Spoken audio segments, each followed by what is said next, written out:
I cried because I wanted God to help stop the pain. What made you keep fighting? Honestly, it was my wife and my son. I didn't want cancer to be the reason why I retired from boxing.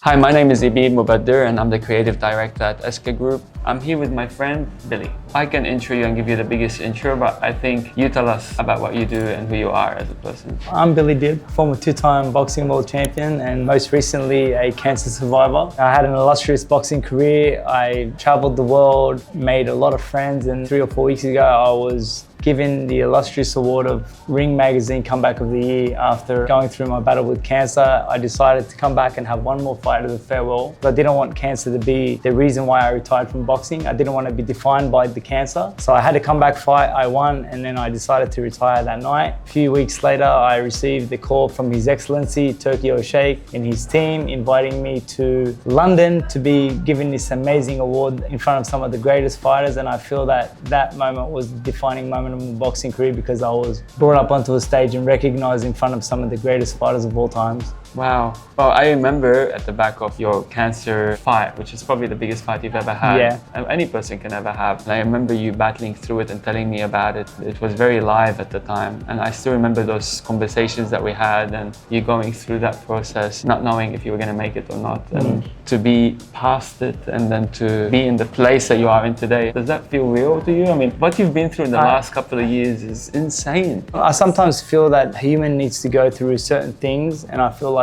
God allowed me to go through everything that I've gone through. He crushed me in order for me to be who I am today. I do a lot of speaking engagements now where I go to schools and seminars and I talk to people all the time. And when you crush an olive, what comes out of the olive?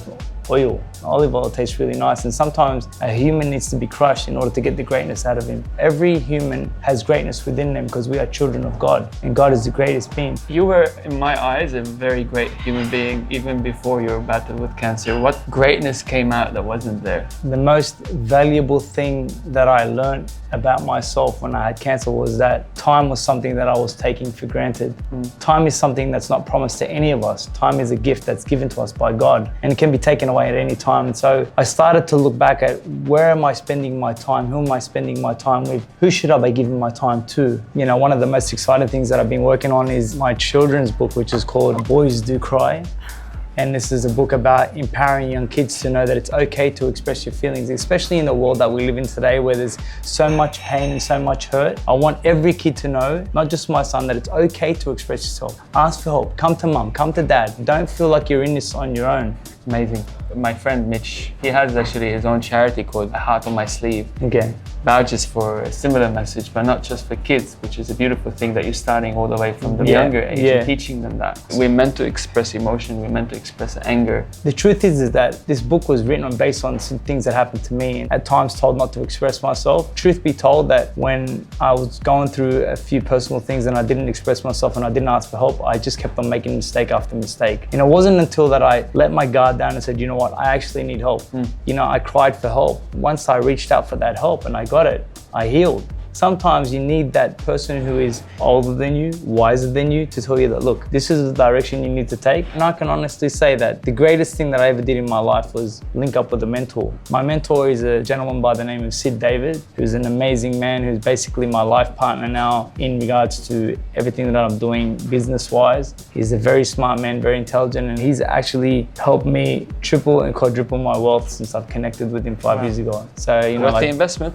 Yeah, definitely. Now it's not about the investment anymore. Now it's about he and I are in partnership together. Yeah, and beautiful. Just yesterday, I was blessed with the opportunity to go to a school in the Hunter Valley. I was invited there by Kate Washington, who's the MP of that area. And I spoke to 300 students about setting goals, overcoming adversity, believing in yourself. My message to kids out there is just really about having a vision, being consistent in your approach, and only finding success at the end of it. Having a thought one day that you want to be a lawyer, then the next day you want to be a doctor, and then the next day you want to be a rubbish cleaner. Whatever it is that you want to do, be the best out of it, but you have to be consistent at it. You have to have that same thought process every day. I'm going to do everything in my power to be the best at what I do. Wow.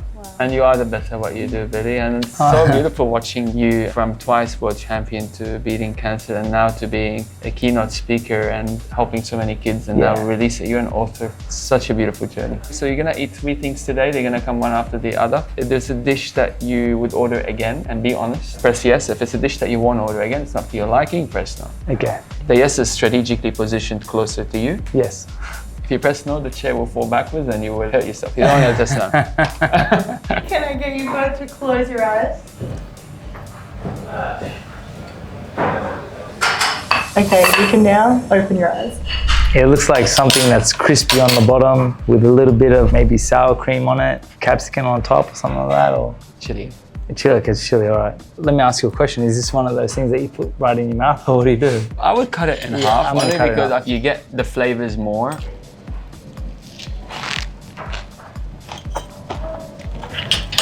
Wow, it's really good. That facial reaction. I'm gonna show you how good this is.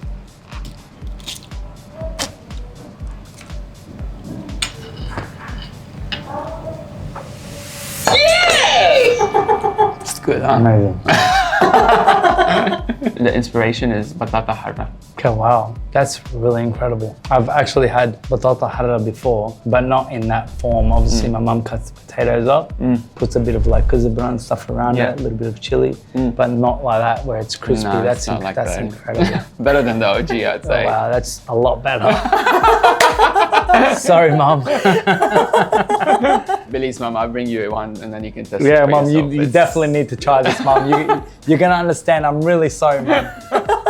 There's kizbara in the actual chili and also in the potato. The chili is on top and the white sauce is spoon, which is when you put your fried potato, you also add garlic to it. So it's all the elements of batata harra just made into a bite size. Man, that was incredible. It's That really- insane, isn't it? I'm glad you like it.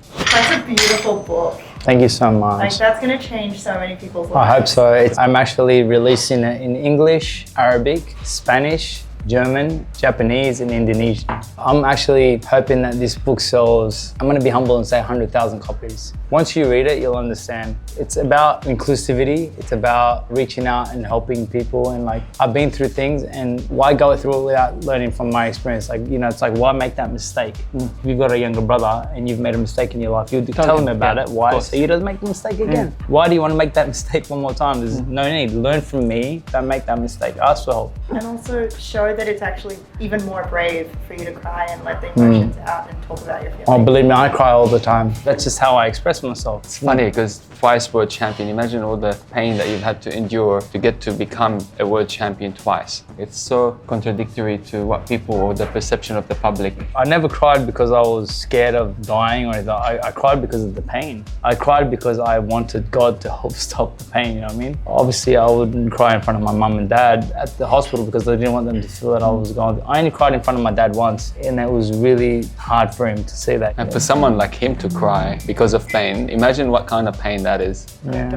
What made you keep fighting? Wallah, it was just my son. Honestly, it was my wife and my son, and not wanting to leave Barry behind and left behind. I just had to fight for them. I kept on thinking, like, if I die, what's gonna happen with Barry? What's gonna happen with Laith? And I often told Barry, I'm like, Barry, you know, if I die, I want you to know that I'm okay if you move on. But just make sure you find the right person who's gonna Take care of Laith. take care of Laith, you know. And she was like, I never would do that. It's unfair, you know. She's such a beautiful person. She deserves to have the best as well, you know. Why not? Yeah, of course. So that was my reason to fight. Please close your eyes. Okay. Not like, please, I don't want to cut you, but please Like, go. I really don't want to cut you off. I actually don't remember what, maybe I remember, yeah.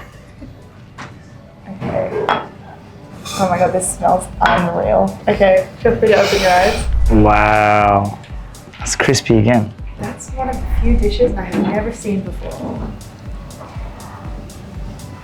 Wow. Goodness gracious me. How am I supposed to press the no button? Everything tastes amazing.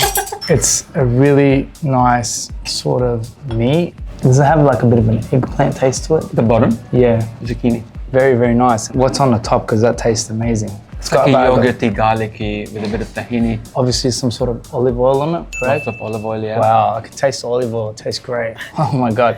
To me, it tastes like lamb. Yeah, it is lamb. It's lovely. He gets the lamb neck, roasts it, gets rid of the bone, and then puts it in the tray and presses it. He cooks it, and then he cuts it, heat it in the oven, and then crisp up the outside from the fat of the lamb. So I was going to say, it had that crisp to it. It was really nice. Hold on, do I have to taste that you now? have to taste it. Yeah, okay, let me taste that. To me, this looks like some cauliflower. Yes. Does your wife cook? Yeah, she does cook. Is she a good cook? She's decent, definitely very decent. Do you cook? I'm not much of a cook, to be honest. I'm more of a... Eater. Yeah. Yeah, look, you know what? I'm actually not a really big eater. During my boxing career, I was more healthy eating and you know, like always watching my weight. So I was always having a basic blend. Chicken, veggies, brown rice, yeah. Wow. Did people ever press the no button? Not today, to be fair. This is incredible. Like, yes. You know what I mean? Like, I said yes. Exactly. Wow. Tastes like a bit like labneh. It is, right? Wow. Yeah. Got it. The sweet and Yeah, sour it's together. perfect. It's So perfect. with this one, you get the crispy fried cauliflower. Yeah. And then you get the sweetness from the grapes and the labneh, which gives it the creaminess. And then you got lots of almonds on top. Yeah. It comes in two forms. You got the almond crumb and also fresh almonds. Wow. Tastes great. You love it? I do. I would definitely order this. I would definitely bring my wife here to have this exact same dish right here. That's the way. I would. That's what we want to hear. Yeah, I would. Definitely, I would. I could come here just for that. Guys, definitely try this out. It's a winner. Thank you. How is it like with the family now, your wife and your kids and juggling with everything that you're doing? Has it been hard? It's good now. Leif has just started school. I'm trying my best to be there for him every day at the moment to pick him up and drop him off, which is not an easy task, by the way. And if I'm not there, I try to be home when he gets home so that I can spend some time with him and stuff. All he ever wants to do is box. So the minute he asks me, like, He loves boxing. he loves boxing. Like, he's mad about boxing. At some point of the day, we always do a bit of training. We start doing this boxing thing, and then my wife starts getting upset at me because I don't let him hit me sometimes, and he gets upset and frustrated. Then he's like, "Mom, you won't let me hit him." So you better let him hit you now. Yeah, I'm like, oh no, you know, I'm building a monster. But he just loves it. It's in his DNA. On December the 12th of last year in Germany, I boxed, and the time difference was like crazy, right? Because I'm in Germany, I'm boxing in Germany. He woke up at like 5 in the morning to watch me fight live. Wow. Yeah, he watched me fight live. And my wife was like, his heart was pounding a million miles per hour. She's like, it's not healthy for him. I'm like, it's okay, you know. And like, Dad, you won. But why didn't you knock him out, Dad? What? I've now got to explain why I didn't knock him out, because I didn't want to knock him out, Dad. I just wanted to go the rounds and have a bit of fun. And he's so inquisitive. I mean, he's like the reason why we do everything that we do. Everything sort of revolves around him. Ready? I'm ready. Are you ready? Yes. Are your eyes closed? They are officially closed. Excellent. Okay. You can now open them. Yum. That looks tasty. Before I taste that, I'm just gonna say that looks like it's got some sort of a biscuit going on with something in the middle, like an ice cream with a nice caramel tinge to it. Yes. Yeah? I'm gonna try that because I am a caramel maniac. I love it. Oh, wow. By the way, I love ice cream. If this is ice cream, it's a winner. I really like that. Yeah. That tastes like ashta in the middle. Let me say it. It tastes like halawa. That's exactly what it is. Oh my God. Good job, Oh my man. God. Wow. Halawa. That's exactly what it is. This is one of my best desserts in my life, genuinely. And I think it's the nostalgia of the tahini, because we have tahinovita in like Greece and Cyprus, and it's that tahini flavor. But this, with the cream and the textures, The halawa is incredible in that. It's strong as well. Yeah, not it's like, shy. it's something you can taste it. Yeah. And I love halawa. Like, you know, and when you have the container of halawa, You eat it with a spoon. yeah, I mean, like, I'll be honest, I haven't had it in about maybe 3 or 4 years. But when I was with my mum, living at my mum's home, it was always in the cupboard, and I used to like, you know, it comes with pistachios in it. Different flavors. Oh, Chocolate. it's so lovely. Let me press yes. That's exactly what it is. It's kind of got a little bit of baklava vibe with the wafers, which is the filo pastry on both sides. It's got the ice cream made of halewa and some Yeah. macadamia and ashta on top. So you kind of nailed the ingredients. It's truly, truly amazing. During your boxing career, were you able to eat dessert or Not at really. all? Especially when I was on the journey to becoming world champion. Because I was fighting so actively, I didn't have time to have like a rest in between. Like I'd be fighting on Friday, I'd have a rest on Saturday and Sunday, then I'd be back in the gym on Monday, eating healthy again because I was fighting 3 or 4 weeks later. I was very active. On the road to becoming world champion, I fought like 10 or 11 times in 1 year. So it was like fight after fight after fight. I never cared about things like this. All my relatives were all eating fast food and trying to, but I was always like, So disciplined. yeah, so disciplined. And I loved it because I looked amazing as well. Like Felt amazing. oh wow, you know that feeling when you wake up in the morning and you're just like ripped and strong and big. I love that feeling, you know, and I've been able to take off my shirt and feel like, wow, I feel like Superman. That's why there's contenders and then there's champions. The champions are willing to go to a place that the contenders are not willing to go to.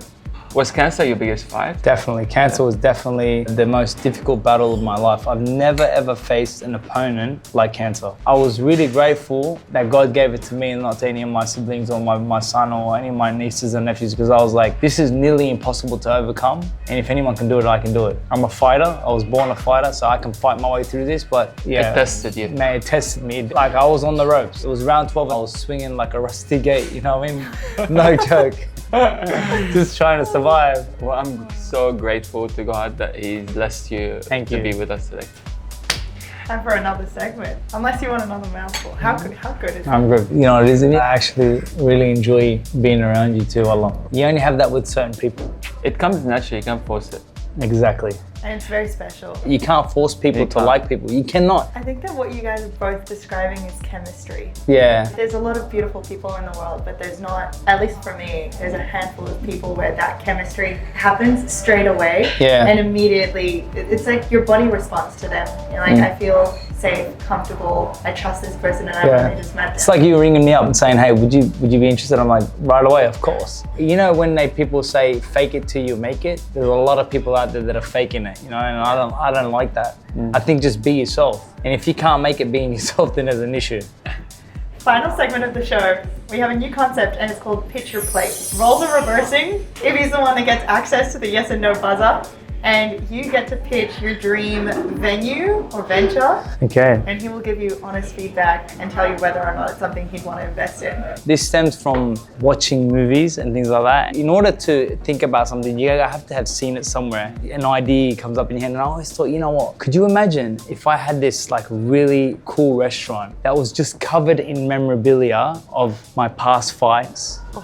Images of like where I've been, who I've been with, like everywhere, just plastered all around this restaurant, right? So people would come to this restaurant based on the fact that Billy was there. And we get to have that interaction with Billy where I get to sit down and tell these people stories while they're eating about my journey, what I experienced. And like, I think that would be absolutely incredible. Basically, people come to this fine dining restaurant that's got Billy Dib's name somewhere on it, and people get to experience my life through looking at all of these amazing photos and pictures, and it have to be done in a really elegant way where it's like they feel like they're in the moment with you, and you're sort of like taking people on a journey. So it's not like they're just coming to eat. It's the experience of But they get- telling you're sharing your journey with Exactly. So they get to share the journey of what I was experiencing at the time. It's like really wow. Like, you know what I mean? I documented everything, right? I would want it to be one of those places that you couldn't come to every day. It'd be a place like where it's like high end. You could only afford to really come here like maybe once every 6 months sort of thing. I don't know, Really- imagine it's a place where it's very small, very intimate, and then Exactly. you and your brand is running the whole Yes. concept. It can't be big. Every Yeah. dish has a It's story. like an Yeah. omakase style. Yeah. It's like 12 people in a small room, and then it's not. It's just the about experience. food, It's the about experience.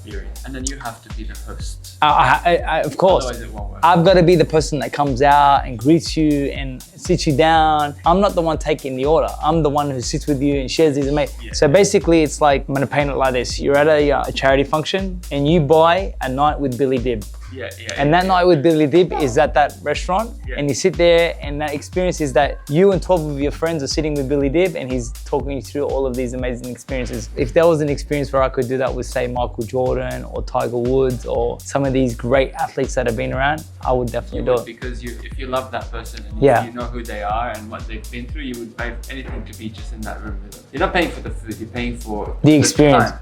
So I would want to give people an amazing experience. Bro, I would absolutely pay to go and be a guest and watching you host. And I feel like a restaurant like that would help a lot of people. Because through your journey, I mean, what you've been through and how you were able to inspire me and inspire so many others, a place like this will really help inspire so many more people that would come and experience that. From a business point of view, I don't know how much, how feasible it is, knowing what I know in the industry. So I'm stuck in the middle. I would pay to go to it. Would it be feasible business-wise? I actually need to look into it. Yeah. I'm gonna press yes because I love you and I think I would want to be part of it. Love you, bro. Give me a hug.